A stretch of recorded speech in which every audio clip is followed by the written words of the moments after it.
Welcome back to another video. We are joined with Matisse today on our channel to speak about basically how Chelsea have started this season. We are going to have another video next week talking about the more sort of overall review of the season, which I'll do next week. But I wanted to go into the sort of players and how they've started this season, and who better than to have a guest on the show than Matisse, who is smashing it at the minute, smashed it on the lowdown in the week, and really wanted to get him on to sort of hear what he had to say about these players as well. So if you guys enjoy the video, please do drop a like, subscribe, all that good stuff, and go check out Matisse. I'll put all of that in the comment section as well. So without further ado, let's just get into it, because I think we'll start from the goalkeepers and we'll just sort of roll through from there.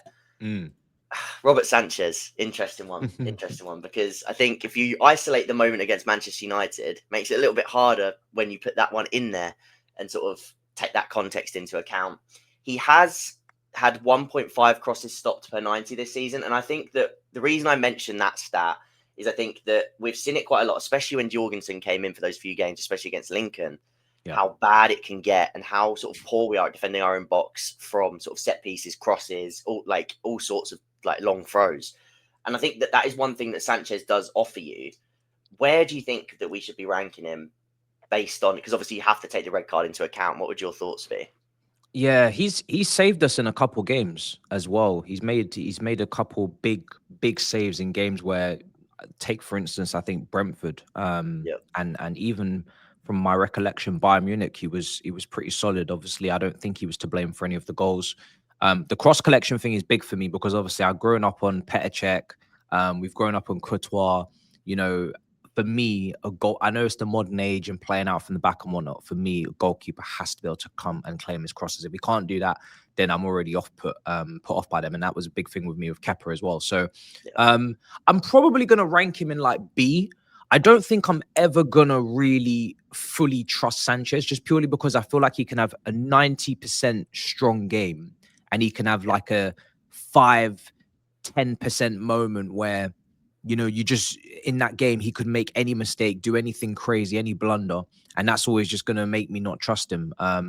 Even and if that then gets punished as well, then that's exactly where you sort of drop points, and that's where it becomes a bigger issue than it is. Sort of if you go a yeah, season, last season, what was it, 5 mistakes leading to goals? If you go a season where you only make sort of one, and it's only one that gets punished, but we've already seen one against Manchester United. Like, I mean, even from the Club World Cup, he's been in good form.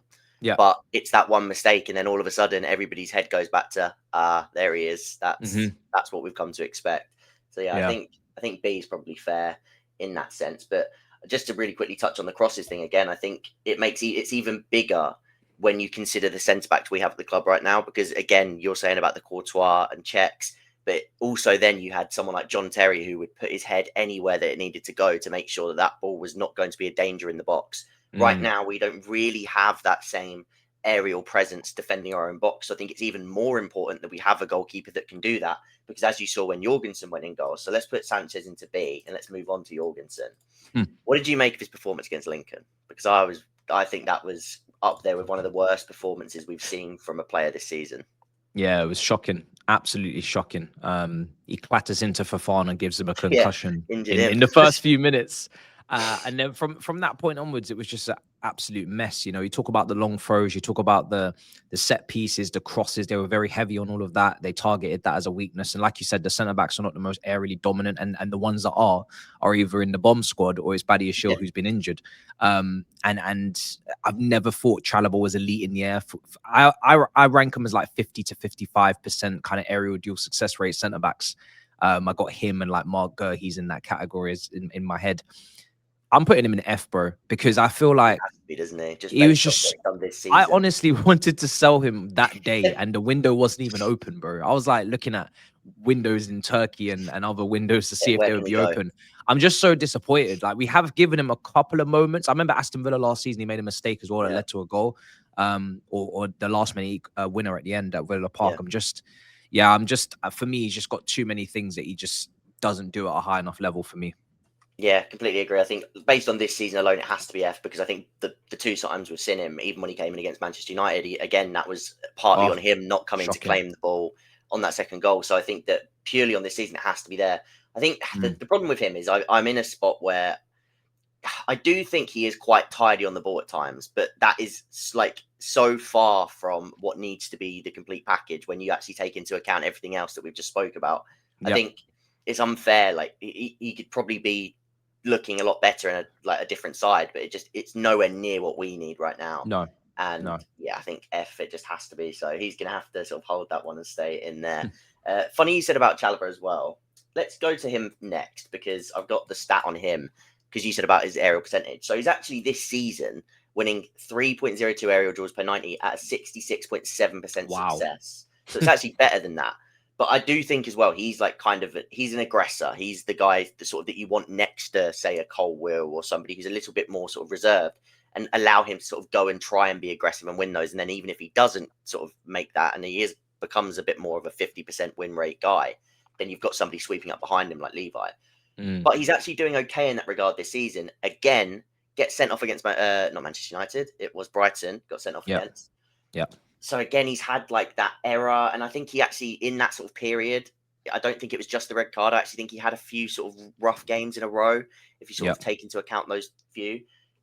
He's a hard one to rank for me. I think personally, I'd probably have him in and around C. Where do you have him? Even the Fulham one, that 50-50, is it a foul, is it not, kind of dives in, doesn't get it completely. He was part of Lincoln, and I think anyone that was part of Lincoln is in big trouble with me. Personally, I just think it was just a shocking first half performance, really bad. Luckily, we turned it around in like 5 minutes in the kickoff second half. I think as well, another thing to mention with Chalobah is he's also quite a few times this season had to play as that left centre back, and then in build up, he's almost stifled us a little bit with being so right footed. And again, that's one of those ones where it's a bit harsh to put it all on him because that is his profile. Like he's a right footer. He wants to be on that wide right centre back position to progress play, but it has stifled us, especially against Palace. He was a massive issue in that left centre back position on the ball. That's the only thing I want to give him the benefit of the doubt is playing over there, because you can just see he's just always just cutting off the angles. He's not opening his body up. But then even the reason why I didn't think the aerial duel success rate was that good is because Sesko, I think he's the one that loses the header as well. That leads to Sanchez. He is. I'll be honest, I'm even thinking to put him in D. I don't like the way we've defended so far this season. We tidied it up against Liverpool, which was fantastic. But prior to that, the defending has been so I can hear but most of the time it's been poor for me. So I don't mind D+. I'm going to put him sort of here, and I'm going to leave that one to the comments. That's the first one that I'm going to almost ask if you guys think he should be up in C, or do you agree with Matisse putting him down in D? I think it is between those two, sort of maybe on that line. So we'll put him there to begin with. Wes. Now Wes again came in that Lincoln game. I think the Lincoln game was his first start. Yeah. Or he might have started in one of the other games for 45 minutes and then gone off starting at right back. I can't remember. But again, he's a weird one to rank because I think he's had some okay moments, but then again, it comes in against Lincoln and gets concussed straight away. So doesn't play for the next few games where we maybe could have used him.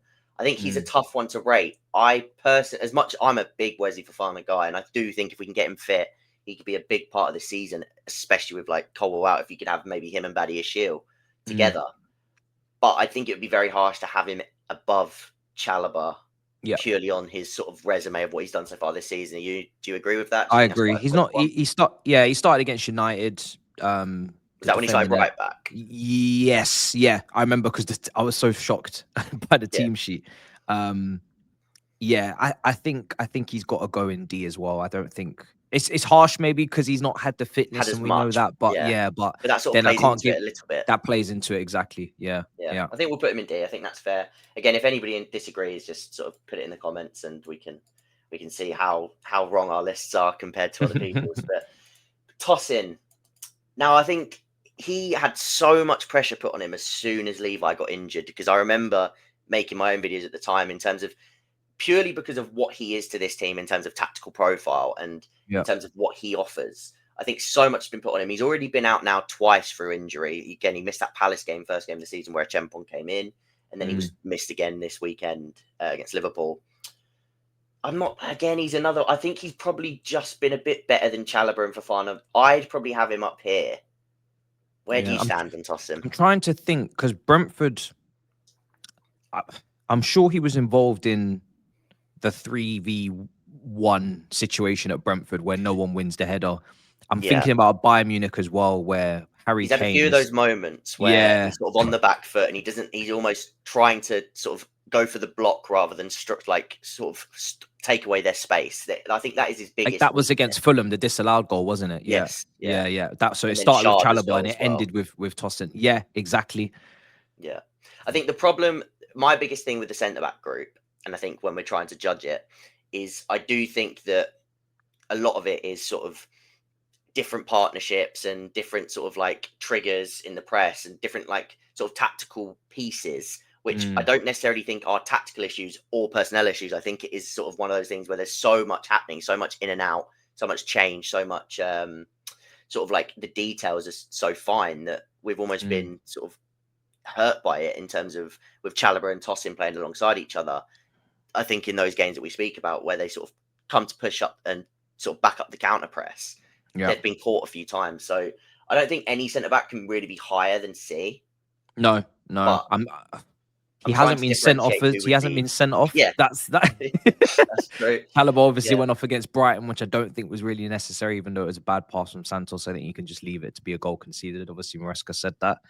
But it yeah, is bottom C, like it's C minus at yeah. a push. It's I'm gonna right what I'm gonna do is I'm right gonna on the almost line, have honestly. these It's like in a diagonal yeah, line. It's yeah. like and see. Yeah, it's tough to rank the centre backs because, like you say, they've all sort of had their little part in it, and it's really tough to really like put a nail in exactly who's at fault. I think Yeah. with a lot of the things. I don't So think I'll be giving a centre back more than a C minus right now, to be honest. no, I agree. I Yeah. agree. Yeah. Let's go to the fullbacks. I mean, we've got Hatto sort of within that fullback group, so we can speak about a few of his appearances at centre back. Reece James, I think he's been very, very strong. I think he's had a few sort of moments in terms of like loose passes here and there. I think against Manchester United, it was one of those games for him where he looked really, really good going forward. But he also had the odd sort of error on the ball, lackadaisical at times. But I just think he's just showing like so many fans are just so happy to have him back, and I think it's just proof of how important he is to this team. Thoughts on Reece? Yeah, brilliant. But like in terms of positional versatility, we've seen him in centre mid, we've seen him right back, we saw him centre back when the injuries came against Liverpool. I thought he was fantastic again. That's huge because that's not his natural position, but it's always a position that I have never really minded him playing because I just trust him in every single element of defending in terms of aerially, in terms of physically, in terms of, you know, even positionally, pace wise, strength. So even though he's always played in a 3 and he's kind of tucked himself in, even against Newcastle at home last season, playing on the left of a 3, but he can play in the middle of a 2 if need be, if it has to be. So yeah, I think how it was where it got forced into it almost. Like I think as well, it's just the experience of him. He's got like in such a young team, he is the experienced head, which is madness. But like him and Tosin, like you look at him and he can do it. I can't put him any lower than where Sanchez is. That's for sure. Yeah, So he's got to be in. He's got to be in B minimum for sure. Yeah, I think maybe he'd be B plus. Just because I think he's above Sanchez.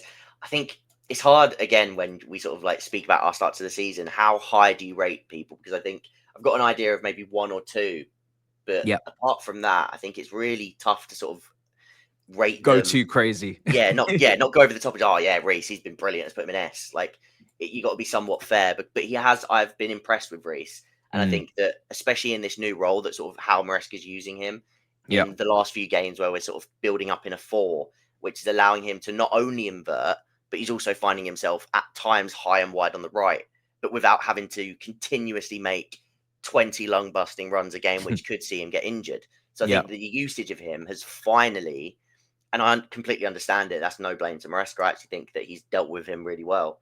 But I think this is the best way to use him in terms of getting him into his best zones whilst not deteriorating his body too much. I think he'll really push on. I think I'd be surprised if by the end of the season, if he stays fit, he's not one of the guys that is sort of in this zone. Absolutely. He's one of the best players in this squad in terms of as a footballer. He is just complete. He's so the ridiculous. daisy cutter pass to Gittins against Liverpool. I was about to mention it. Oh man, it's just little moments of quality. It's so just good. He just does these like sort of 1 or 2 things a game. You just think, he's a joke. Like, and you see like people in interviews, like was it Rogers that says like in training he's just like it's ridiculous. He is ridiculously talented. Malo Gusto, I think he is he's a bit of a, what's the word? I think he's Diverging opinions in the fan base. yeah. Let me give you where I'm at because I'm Go on. intrigued by what you're going to say. So, firstly, a few stats. He's got 6.29 ball recoveries per 90, which is the most of any Chelsea player, more than Casado, more than like Lavia, although Lavia's barely played, but like there was quite a few up the top. Malo Gusto is firmly number one.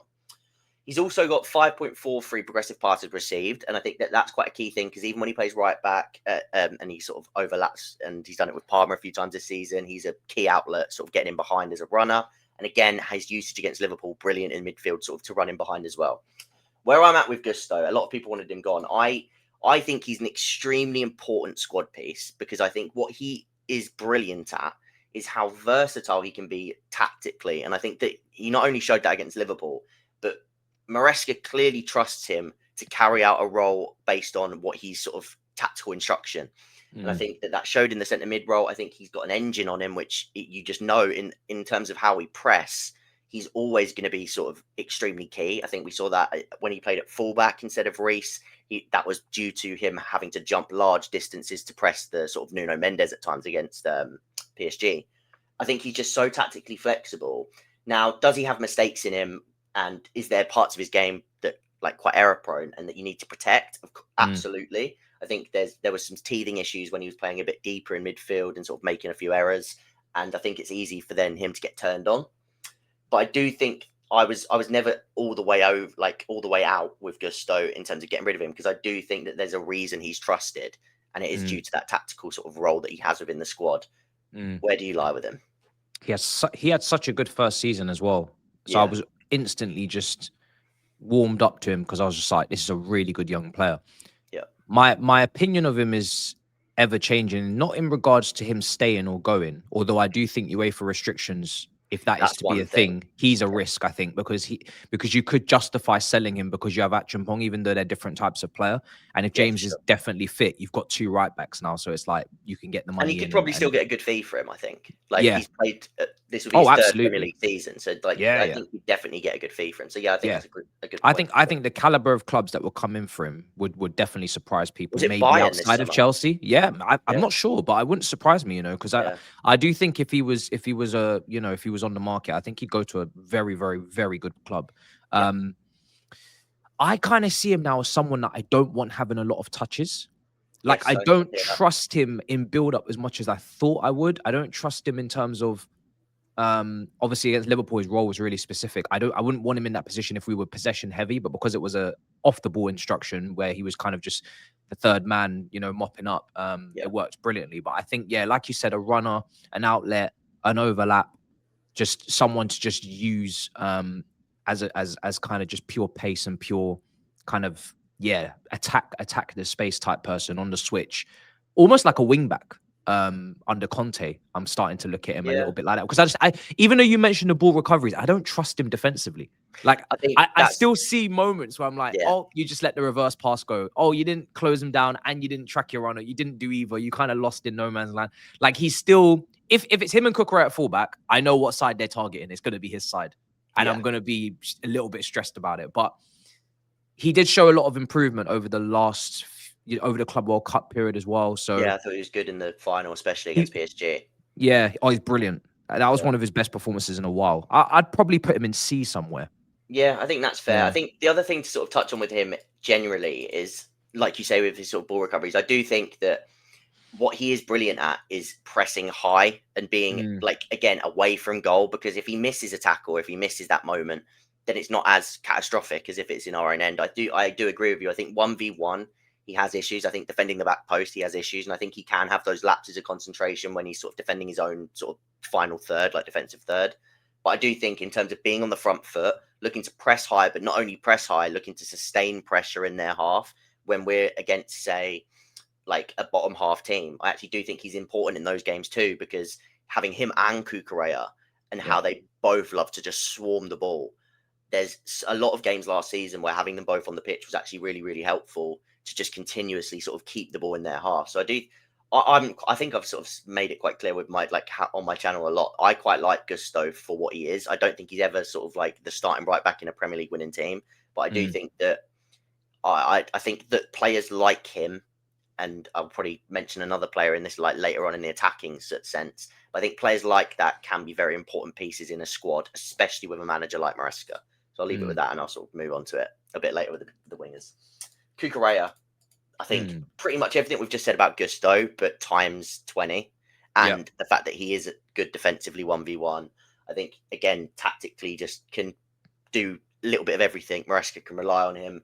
He's a bit of a leader for us. He's like adding goals to his game. I think the rotations with him and Enzo have been brilliant. I think he's got to be one of the only ones that's pushing higher than these two for me. Where do you stand with him? I don't think I'll put a defender in A. That's today, fair. Just purely because of how, even though he's not at fault, because when he came on against, was it Bayern Munich? There was a game that he came on and was it Brentford at half time where we made the double fullback swaps? Yeah. And then suddenly we just learned how to defend again. And he wasn't even the one necessarily clearing all the aerial balls out of the box and stuff from Brentford's kind of plan. But we just seemed to become more competent when he came on. Like there was some sort of, I don't know, mist that was just transcending around the defense that he was on the pitch now. So it's time to fix up. Yeah. I think I'd probably put him in maybe high B middle. I wouldn't put him in with A. James. Yeah, with James. I probably not higher than James, just with James. Yeah, maybe. Let me know in the comments, people. Yeah. James Cucurella, same level, one better than the other. That's what I'm quite intrigued by that one because I think you make a fair point with it's tough to give defenders above a B when you sort of look back on in like isolated performances and sort of look how we've sort of done with a few of those. So I think that's fair. Yeah. Hato. Now again, you could sort of have him with the centre back group. I've been impressed with him when he's played. I think he's just one that I knew the second we signed him, very talented player, but he's gonna take time to bed in. He can be a bit of everything. He can be this sort of Cucurella Gusto type that we're talking about, where he can fulfill lots of different roles tactically. Again, on the ball defensively, I think when he came on against Liverpool, I think he looked very, very good. He sort of had a moment where about 5 players swarmed him, kept the ball, kept it moving forward, and we sort of progressed from there. What was the other game where he started left centre back? Was that Brighton? He played against Brighton. Did he? He started one of the games at left centre back, and I can't. Yeah, he started Brighton left centre back. You're right, and then obviously had to come off the bench against Liverpool because of the injuries to the centre backs. So again, first half against Brighton, really good performance. I thought he was part of that, big part of that. I thought he played really well in that game. Again, you saw it towards the back end, maybe not the same trust. You wanted to sort of get Badiashile on to defend as they were putting more balls into the box. Of course, he's not the biggest defender, so we know aerially that we've mentioned with Sanchez and all these sort of things. He's not a defender that's going to give you that. I think he's just sort of a middle of the pack one. I don't think we've seen enough to give him like too high or too low. Like I think I'm stuck between C and D, and I feel harsh putting him in D because of what I have seen of him. I think it's been really good. So where do you sort of lie? I definitely firmly put him in C. Yeah, I think that's fair. Confirmed on what we've seen of him. With the context of him coming in as a teenager into a new league, a new environment, a new team, and a very shaky defense this season, and him having to be integrated into that, especially when I didn't necessarily want to see him at centre back this early in his Chelsea career. I wanted him to play left back or left side in a 3. I didn't want him to maybe play in a 2 just because he's acclimatized. He played left back last season at Ajax, but I'd put him in C. Yeah, I think that's fair. Yeah. Absolutely, I think that's completely fair. Asugo, I think we're just going to sort of put him to the side because I think it'd be completely unfair to just have him in there. Santos. Now, I'm a big fan of Santos. I am a big fan of Santos. I think the only problem when we're rating him now is because we've been doing it with the other players and giving these little bits of context. That you have to put on the line the fact that he was a huge reason we got that red card against Brighton. Yeah, which is so unfortunate because I also thought in that first half against Brighton, I thought he was absolutely brilliant in that first half. I thought he, in terms of again tactically, the way that he was carrying out the role, I think I was watching that and he was one of the standouts for me. Maybe not in like overall actions of what he did because I don't think he was overly involved, but I do think that he was like in that 4-3-3. He was making those runs in behind when João Pedro dropped in. It didn't necessarily always come off, but I think he was a big reason that we looked a lot better in that first half against Brighton. But like I say, how high can you rate him with the context of that? And also, we've not seen loads of him.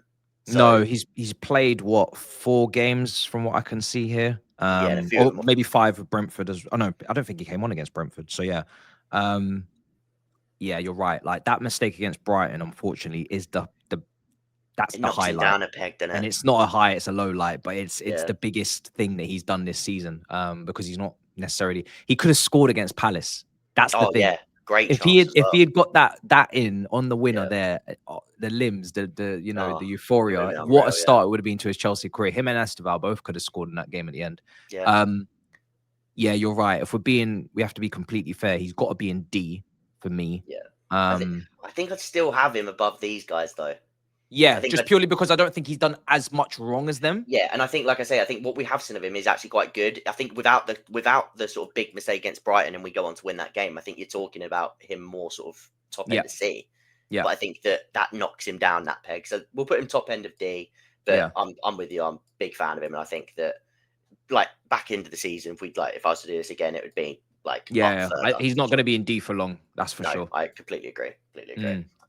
Lavia, do you think it's fair to rank Lavia? He's only had that. Yeah, it was only one cameo, wasn't it? So yeah, no, he's not. He's definitely not done enough time to get ranked. Caicedo. Boy, I don't need to say nothing.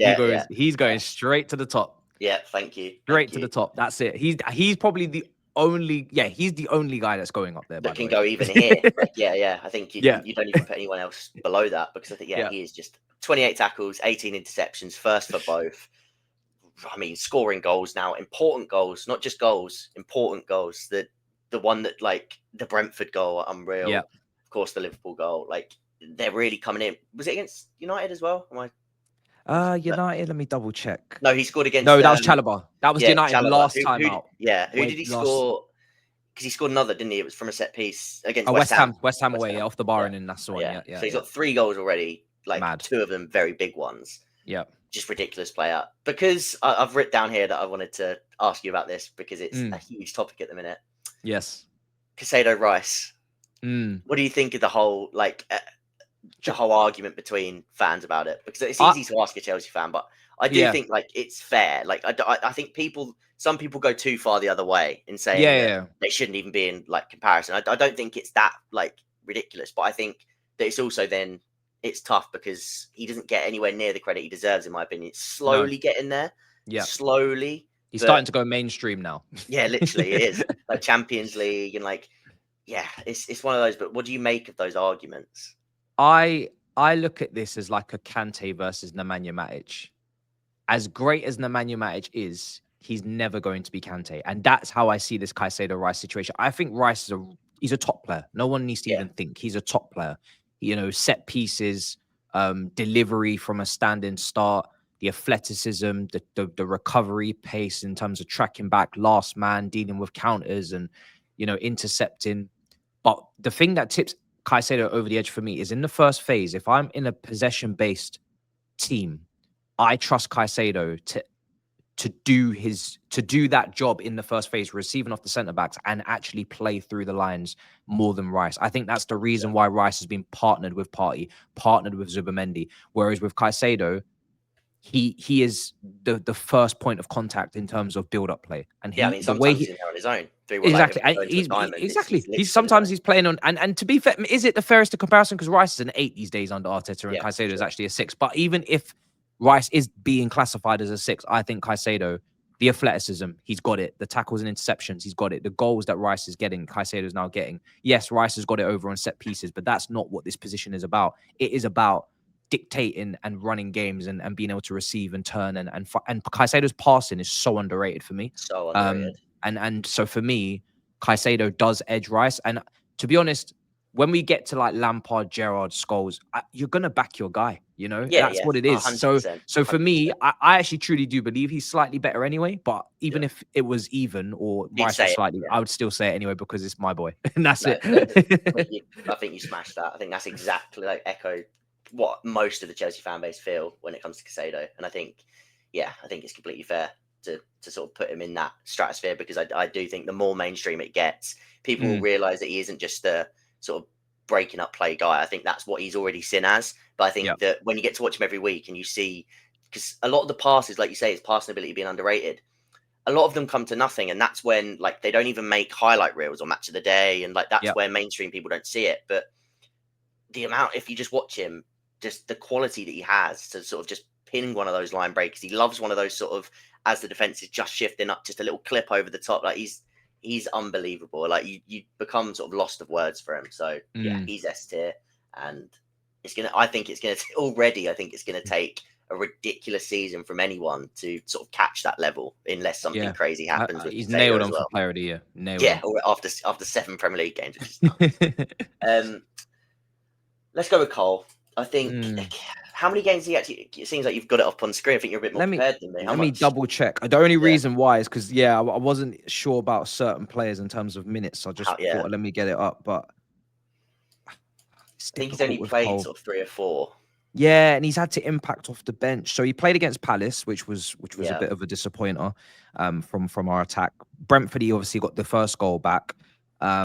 And then Bayern, he gets the consolation. Bayern, he was brilliant in that game as well. I think that was his best game. That was for sure his best game. And United, again, 10 men, there's not really much there. He gets hooked after 24. That's part of his injury as well. So so it's really difficult to judge Cole because he's not really played that much. He's come off the bench a bit, and I'm almost tempted to not rate him because I feel like anything we do rate him will almost feel insignificant as to what he could be, because I think the moments he's had has still been fine. Yeah, so I think for me, he'd either if we were, he'd be in a C. Yeah, he'd be in a C. Let's just put him there. Yeah, I think I was going to say he's either C or he's unrateable in my opinion. I think it's one of the two. Yeah. I think D is just ridiculous, and then any higher would feel like it's too much for what he's done. So yeah, definitely. So let's just have him there, and we'll go with that. Enzo. Now, this is again, I think this is another really, really tough one to rank because he's really polarizing in the fan base. I think he actually had a really poor start as well. He was one of the ones where after the Club World Cup, and I think this is the same at the start of last season, he took a little while to get into it. And like some people sort of have the idea that he's a bit of a slow starter, which he's sort of since his Chelsea days he has sort of shown. But he's also just so important, and I think that he does so much that goes under the radar in terms of in all phases of play. 6.38 progressive passes. He's made 44 progressive passes, which is the most of any Chelsea player so far this season. Again, box crashing role now where he's sort of being able to do the two. Like I said earlier, when we spoke about James and his role in this new sort of iteration of what Maresca's trying to add with this back four, you're now seeing Enzo drop in and get way more touches deeper as well, which is what so many Chelsea fans have been calling out for. That's what they want to see because that's what he's brilliant at. Blonde hair Enzo they want back. Yeah. Enzo 5. Yeah. I just think he's so important. But again, like sort of what we did with Andre and like his rating, I think you have to take into account his first few games of the season were really, really slow to get off the mark and quite poor in my opinion. Whereas the last few have been quite good, really. So, where would you have him? It might sway me. He is so difficult to rate. I know. Because I feel like he's either terrible or he's good, and there's no in between. He's either really good or he's shocking. Like there's been some halves where I've been. Start of the season, like you said, I've wanted him hooked at halftime. He's been that bad. Yeah, he was very poor against Palace. Very poor. Giving the ball away, not really helping Caicedo out defensively, not really even sometimes even sure of what his role is in the team because he's almost been, just so uninfluential, not involved. But then, like you said, I rate him highly. Yeah. I know some people are wrestling with that right now. I rate him. I've always said if he leaves here, he's going Real Madrid or he's going one of these top clubs. Sure. Like, that's no doubt about it. So it's just how we choose to utilize him, what his fitness levels are, which is what a lot of people got caught up in last season. And he bit back and for me was like a top 3 player for us, maybe third, behind Cucurella and Caicedo. And because I know what he's capable of, I'm always going to be kind of like rating somewhat his ability. Lenient. Yeah. Not even lenient because I actually hold him to such a high standard because I know what he's capable of. So I'm like, I get really disappointed sometimes when he's not affecting the game because I'm like, you're way better than me. He's guaranteed to be low C, maybe high D. It's somewhere in there. I think it's tough. I think because he hasn't had the big poor moment. Now, yes, he has. Well, maybe the one against Lincoln because he sort of stitched up Chalobah. That was shocking, That was really poor. But I was going to say maybe he creeps in just above Santos because Santos had the big one which cost us a game. So maybe he ranks. And I think also he's also had more big moments. If you think a few of his goals. Yeah. And so I think West maybe, Ham. Yeah. I think did he score against Brighton as well? Memory's terrible, so I'm not going to be able to pull this. I think he scored against Fulham as well. Yeah, he's got quite a few. got a few And goals. he's Yeah, also yeah, got a few assists because I think it was actually against Fulham where I still think he had quite a poor game, but he got the he goal did. and he got the assist. That was it Yeah, because he got the goal and assist in that game, and yeah. it sort of saved his how his game was spoke about because I thought he was actually really poor and like put us under in a bit of danger on the ball quite a few times. Yeah, So yeah, let's put him above Santos, but still sort of in and around there. Again, yeah, like we've said for a few of these guys, I think if the season sort of picks up in the way that we expect and the trend sort of goes up, he's another one that I think raises quite a few levels really. yeah. So I'm not too worried about him there. Mm. Buonanotte, I think what we've seen, I think he's just steady. I think he's Yeah. tidy on the ball. I think he's what Maresca wants in that pocket. I also think like some people are giving it credit, but it's maybe not as much as I even think he deserves. He is extremely tenacious off the ball. He's very, Mm. very good in the counter press. And like, I can't think which game it was. I think it might have been against Benfica because he started that game. Did a brilliant job man marking Enzo Berenchia and sort of keeping him out the game, who's like their best sort of progressive player. Yeah. I think Got him that booked as well. defensively, he's a really sort of in that front line. He's shown he can just be a sort of steady, tidy backup choice. Do you know what his issue is? Why he won't get a lot of credit is one, he's on loan, so there's no Yeah, like, and there's no buy. there's nothing for us to gain really apart from immediate impact. And because he's Yeah, not a top player who can replace Cole Palmer, he kind of caps the team for me in terms of when he comes in as a replacement. He's a good player. He's not a top player. yeah. And in that, He's not gonna sprinkle the stardust and make something crazy yeah, happen. He's there to make things tick, and he's there to yeah, be almost just a system player at that point. literally. And in that position, you're capable of having someone that literally wins you football matches. So Yeah, he's always kind of going to get the rough end of the stick in that regard. But I agree with you. I think he's come in, he's done a very solid job. You kind of know exactly what you're getting from him. There's a solid technical base there. But he's not going to wow me, I don't think, yeah. much this season. He's kind of just I going to get personally along think with he's his the business. definition of C. Like he is Yeah, just steady. literally. Yeah, Yeah. yeah, So I think I I will agree. put him in there. Yeah. I'm just going to put him there. Like I'm not going to order it too much with Buonanotte. I mean, his impact is probably not as high as Enzo in terms of importance, so I can see why he'd probably be at the back of C. He's Yeah, only played Benfica and Lincoln, so yeah. And like I yeah, say, it's just he's just in there, and you just know what you're going to get. He's steady, and he is like he's tidy on the ball, but he's a bit more safe as well because he's yeah, tidy on the ball, and he doesn't really want to make those errors. I think his first game, you sort of saw it. A lot of people were really happy with him, sort of because he kept hold of the ball, but he also didn't force the issue because he's yeah, trying to sort of just keep that thing ticking. yeah. So yeah, I think that's completely fair. I also think as well, actually, just to back off your point with Mm, the loan, you've also got to think he was the alternative to Xavi Simmons, who a lot of yeah, fans really wanted. So that's another yeah. reason why a lot of fans maybe might not sort of warm to him the same way. Mm, Pedro Neto, now he is another guy that when I mentioned earlier, Malo Gusto, that I mm, think you need guys like this in the squad. Do I agree with the fan base noise that maybe if you're going to win a title in terms of what he gives you output wise, is he going to give yeah, you enough? I actually, yeah, I don't think that necessarily he is, unless like you are really firing and he's like in terms of in the box and people are getting on the end of his crosses because his crossing is brilliant. yeah, But I think it's the intangibles that he gives you. Again, very, very trusted by Maresca. Can play off multiple. Like, yes, he's a winger, but he can. When I say can play multiple roles, I mean he can be a bit more of an outlet runner in behind. He can be like your transition threat. He can almost play as a wing back, like he did against PSG, and track Hakimi all the way and be really key defensively. mm, Really good at pressing, like intensity. So I think he's another one of those guys that he offers you so many good intangibles that he's so key in the squad. yeah, But long term, can he be replaced? And I think the answer generally is yes in terms of a yeah. starting spot because you've already got the likes of Esteval coming through. You've got like what I think the future lies with is Esteval on the right, and then one of sort of these new guys that we're trying to bring in at left wing. Hope like they're hoping somebody can hit or bring in Kenda next year. So you've got like you're hoping for one of those guys. Mm. But again, I think Neto is just such a C player He for is, me. because I feel like for 60 million, he doesn't move the needle in regards to an Elise or Yes. like someone that for that money for what the other wingers are, which are raw, really young in their debut seasons. I have always looked at Neto and said, right, I know what you're capable of. I know what you do, and I know and I respect your job. But if Chelsea are to go somewhere serious this season, you kind of have to outperform everything that you've done up until this point on a Yeah. consistent level.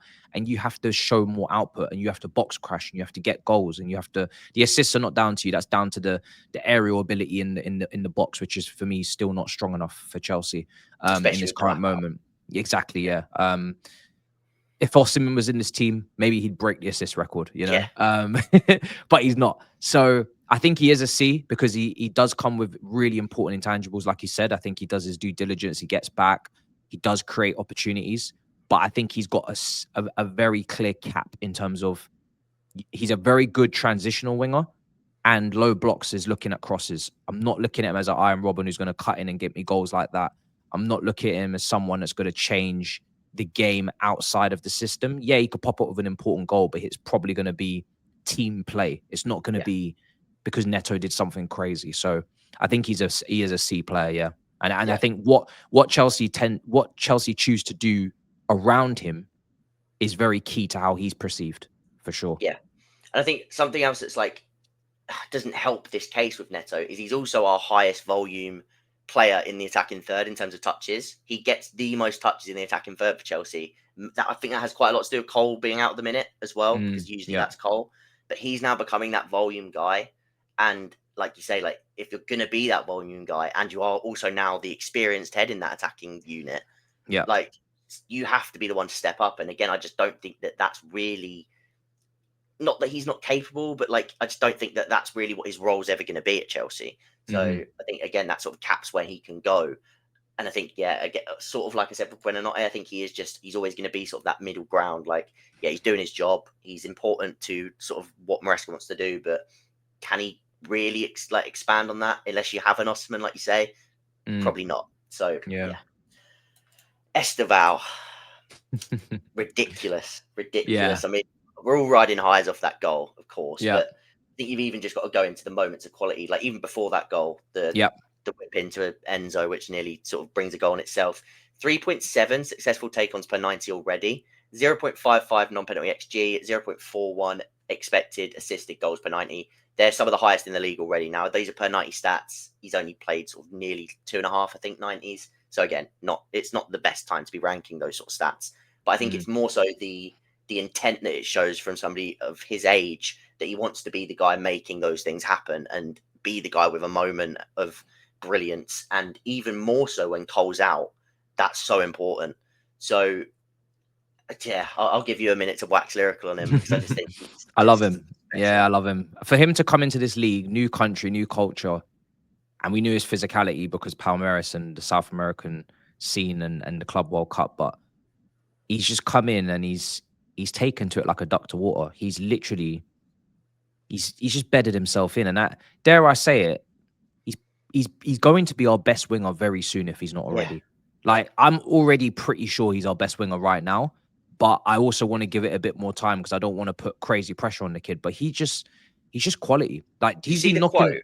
Sorry, that just reminded me. Did you see the quote came out today? It was basically saying that he already hears it from the crowd now that they expect something when he comes on the pitch. And it was that quote that I sort of sat there and thought I both love and hate that. Like I both love and hate it because I love that they think that of him, and I love that he wants to be that. But I'm also like it's exactly what I didn't want to happen this season. I didn't want him to feel that pressure, and I do actually think he's good enough to take it in his stride and deal with it because I just think he is that special. But it doesn't stop me from worrying about it. If that makes sense. That is exactly how I am. I'm so happy that he's so good, but at the same time, I'm not happy that others aren't better. Yeah, it shouldn't be on his shoulders at this age. It just shouldn't. No, it shouldn't. But he's been knocking on the door for goals and assists since he got here in the Premier League. So I'm gonna put him in B. And the only reason why the only reason why he's in B is just purely because he's probably not had enough minutes. I mean, taken off against United, taken off against Brighton, that's a bit later. Like again, could have done something in those games and probably is an A. So I think B is probably fair. So I've just realised we've been going for a little while. So no stress. Gittins, tough because I think he had a really hard start. I have said it since the start, and I've been actually getting quite a few people sort of ask me about Gittins because on my channel I was quite loud about the fact that I really liked him and I really wanted to actually sign him. Now, a few sort of bits of context are important. One, the fee was too much either way. So just because I like him, the fee is high. Should be 35 max. For what he's done and what he is right now. Two, he was always going to be raw. And when I was giving that context, when I was saying how much I wanted him, I was constantly saying, just because I want him, don't expect him to bang this season because I don't think he will. What he is to me is he's the long-term Madueke replacement in terms of what he can bring, in terms of being somebody that gets on the ball and he drives you to the penalty area and he's efficient at doing so. But he's also, in my opinion, 1 or 2 years behind what we've just got rid of, which was Madueke still like not even at his peak. So and that's frustrating for the fan base, because the last thing you want to see is a reincarnation of someone that really a lot of people were even struggling to know if they rate him. They were wrestling with whether they rate him or not. Gittins for me, the only thing that I kind of took in from my kind of, not as deep dive as you, but just in terms of what I had to say on him when we signed him, was I think 1v1, we're gonna like this player in terms of the long term. I can't really guarantee anything else other than that. From what I've watched, I think the system change last season at Dortmund obviously didn't help. He didn't really play in the Club World Cup, so we didn't get to watch him there. He seems like an outlet to me. He seems like someone to just let isolate defenders and then take on. But there's so much of the game that he needs to learn. It's insane. You can just see it, like off the ball movement. Garnacho's already cleared him, and that was already kind of expected with the experience he has. So I think he's in D. And it's harsh, but he's not played loads. But what we have seen has been quite frustrating, to be honest, apart from that Liverpool cameo off the bench. And I think those games are exactly the type of cameos that he'll do well in, where it does feel more Bundesliga-ish, where you're playing against a good team. There's a bit of space. The game's end to end. He receives it with a bit of time. He can run at people. I don't know how he's going to be against low blocks until his dribbling is at peak level, which he needs to be super confident, and he's obviously not. Yeah, I think those games just don't suit him right now. And I think that we'll go on to Garnacho now, because I think this is perfect to sort of speak about the two together. I think this is another thing that really hurts Gittins, is that you've brought in two players that are both not at peak. They are both in a stage where they need to earn the trust of Maresca, and clearly they hadn't. I mean, I think Garnacho's only just getting to that point now, because we saw neither of them come off the bench against United when it was Tyreek George instead. They both started against Lincoln, but like, the trust was clearly not there for neither of them. But I think that having them together has kind of it's hurt the squad balance in terms of who you can trust on that left side. Having said that, Garnacho, I think, has been better in terms of efficiency and what he can offer, purely because of what I think he is to this team. And I think he's a support character. He's going to press hard. He's going to be like efficient in the press and what we can do. He's really like against Liverpool, really, really important in the press. He's also really, really important as an outlet. He's willing to run in behind, and we need those off-ball movers because we've got so many ball-to-feet attackers with Fernandez. I mean, Esteval can do a bit of both, but he is primary. He wants the ball at his feet. Cole, ball-to-feet. João Pedro, even ball-to-feet. So I think you do need players like Garnacho, and I think that was part of the thinking behind him, is somebody to stretch him behind. Yeah. And I do think he's going to be a useful piece for us to have. I'd have him bottom end of C. What would you have him? I was thinking top end of D. I think it's between the two, isn't it? Between the two. I think Garnacho should be in Gittins' position in terms of in this squad. He should be the backup, and someone like maybe a Semenyo should be leading that left wing spot. So that gravitational kind of receive to feet dribbling, but he's also experienced. He's been in the Prem for a few years. He's 25. He's just about to peak. Semenyo, and then you have that off the ball movement / the rawness or the development side of Garnacho, who's still got Premier League experience. And someone like Gittins, truthfully, should still be at Dortmund, or should be at a team where he's going to play week in, week out and still honing in before making the move. Before making the move, because he's not had that season yet where you can be like, oh, it's time to buy. And I know we're trying to get before that price point because we want to save money, but we're also potentially, like you said, but we also didn't do that because we also we still overpaid. So I mean, if we got him for 35, actually, that would be a really good point, but we didn't. So I think for me, somewhere around there for me.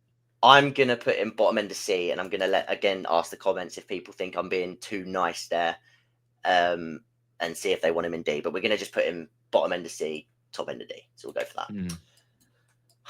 Is it fair to rank the lap? Again, he started. He played against West Ham, but I think he was really good in that West Ham game. I'll just put that out there, but I don't think we rank him. But I do want to say I think he was very, very good in that game. Because he didn't even start against Palace. No, came from the split. It's not even like he's got. I think it was purely the West Ham game that I think it's because I thought he was so good in that West Ham game in terms of He made João Pedro look so much. Yeah, exactly. Oh, brilliant. Brilliant. So yeah. we'll almost just put that in as caveat, but we won't rank him. João Pedro. Now, again, a lot of sort of talk around him at the minute. Firstly, before we even rank anything, do you see him as a centre forward or a number 10? When I did yeah, that is the big thing, isn't it? When I did my analysis on him in the summer, I said he was a second striker. Yep. That's mainly because of what I saw at Brighton, but also because I think his best attributes are still in between the lines, linking, carrying, going past players. And then I would like to see him in a box crashing role, because I personally want two people in that box when Neto's crossing anyway. So I didn't want him to be the only striker. And I think his build up and his technical level is so good in between the lines and so good even coming into midfield. And also his defensive contribution to help someone like Enzo in a pivot and heading the ball away in the defensive box when we're, almost like a Drogba free roll, just head the ball away. I thought he was starting to do that really well for us as well. So defensively, he was helping. So I actually want João Pedro to have more touches than he would maybe as a striker. So that's how I categorized him. Then he goes and starts banging in goals. And everybody's like, see, I told you, Pedro's a 9. He could score 20 Premier League goals. I'm like, I'm not going to say no. Let's have it. Let's go. I'll lap it up because I know at Fluminense or at Watford, he's a 9. And so I'm, let's do it. But unfortunately, in the last few weeks and really the Premier League season so far, my initial opinion is feeling closer to home, where if we had signed another striker on top of the lap, like an Ekatike, and we had João Pedro playing in that 10, and when Cole Palmer's out or he needs a rest, or even play Cole Palmer on the right and let Esteval be the sub to him, because we know what Cole Palmer's like on the right against PSG and on the Poch with that overlap with Gusto and maybe James or whoever. For me, that is perfect. That is perfect building in terms of squad dynamics. And I just feel like we've dropped the ball on this one, because regardless of whether you want to see him at 9 or 10, we've tactically limited ourselves by not getting another 9 anyway to replace Jackson. Yeah, you've almost forced into what you forced him to play 9 exactly. Yeah. And right now I'm seeing he's playing 9 and he's not in the box when we're out wide. He's doing something. He was already joining it up and linking it. He's doing like 3 roles. So what we're having now is we don't really have a presence necessarily up top, and I just don't think we're maximizing the quality that we have in him. So it's very difficult for me right now with this one, but I rate him highly from what I'm watching. Yeah, I think the big thing for me with him is that I'm completely fine with him playing as a 9 against back 4 teams, because I think when there's 2 centre backs and he's only got to occupy 2 and one, he does drag one out, you do open up those spaces for the likes of Garnacho or your like midfielders like Gusto at the weekend against Liverpool. Like, you open up those spots for those players to attack in behind. Yep. Against a 5, if one steps out, you've still got a +1 at the back in a 4. So I think that against a 5 especially, and we saw it against West Ham with the lap up front, Pedro behind him, that's the exact dynamic you need against a 5. I don't think Pedro can work as a striker against a back 5. I just don't think he has the same qualities to pin an entire back line and open up space. And like you said, you want him to be getting touches on the ball. So I do think that it's all about those tactical dynamics. And like you said, we've limited ourselves by getting rid of Jackson and not bringing in another option. So I think that's completely fair. Would you say he's still done enough, especially from the start of the season, like sort of his goals and like set piece defending, to be top end of C, really? Because would it be fair to have Palmer ahead of him based on what they've done? I'd put João Pedro ahead of Palmer, because even though he's not always got the goal, I really like what I'm seeing from him as an individual, even though, because I think a lot of the issue is what we've done outside of him, not him in particular. Like Man United away, 10 men. He was brilliant. I thought he was brilliant. Yeah. He's fantastic. He's not missing loads of chances, because we're not really seeing him take too many shots recently, because we're not necessarily seeing him in the goal scoring positions, or we're not creating for him. So that's another thing. 1.54 per 90 he's got. And Santos, Esteval, Gittins, Delap, Guiu and Palmer all have more per 90 again. And at Brighton, I know you would have seen this, his shot volume was incredibly low. So it's like, it's not a case of he can't shoot. We can all see he can, but why is that shot volume always so low? And how do we get it higher? Maximize him. I think actually dropping him away from goal gets more shots than putting him closer to goal. So it's I think that's a fair rating. It's so annoying, because I think he should be like a solid B, but it's not really him. It's more everything around him. So I agree. Both of these two, Acheampong and Badiashile, I think it'd be quite harsh to rank them, especially Badiashile. Acheampong did play against Palace and they did play against Liverpool. So maybe you could make a case for a Chempong being Yeah, ranked, but Brighton as well. Yeah. Yeah, so maybe with Badiashile, I think we just sort of, I think again, we don't rank him, but I think it's almost just put in, like, I thought he was brilliant against Liverpool, brilliant Yeah. against Benfica. Let's Yeah. just hope the injury is not too much. But I thought having him back was extremely key. I think he was really, really good. So yeah, yeah, and they both got knocks, so hopefully they both return. Exactly. Okay Yeah, I think a Chempong, I think they said should be okay, like to come back into training already. I'm not sure about Badiashile yet, but if we were ranking them, I'd probably put them both in C somewhere, just for the viewers, just so they. I'll put a Chempong in C definitely because I think even against Palace, I thought he played really well. First game, central centre back role. I think again, if you're talking about maybe a bit of context, that maybe lowers him a bit, like we did with Santos and a few others. Yeah, had a few mistakes in that United game, but again, he's 19. You've thrown him in a game that we've already got 10 men, and same as Brighton at home as well. Yeah, I think that's actually the one I was thinking about. Oh yeah, that was Brighton. But that was you've the thrown mistake. him in, makes mistakes, and you're already down to 10 men and trying to protect a lead. So I think that's tough to sort of like overly go into him. But then again, brilliant against Liverpool, bounced back with a big performance. So I think he's special. I do think he's special. When you do that with Isak in that magnitude of the game, it propels your score through the roof. Yeah. Well, as well, like Mateta, I know it's not the same as Isak, but like first game of the season against Mateta, a lot of people going into that game were really worried about that matchup, and he dealt with him brilliantly, really well. Yeah. So I think that is a fairly fair list. Let me know in the comments any changes you guys would make. Thank you so much, Matisse, because I did tell Matisse that it was going to be about 20 minutes, and we're looking at nearly an hour long recording. No worries. I'm very sorry. That was good fun, man. But yeah, please do smash a like. I'll leave all of Matisse's links in the comments down below and all that good stuff. And I'll see you guys in the next one. Peace.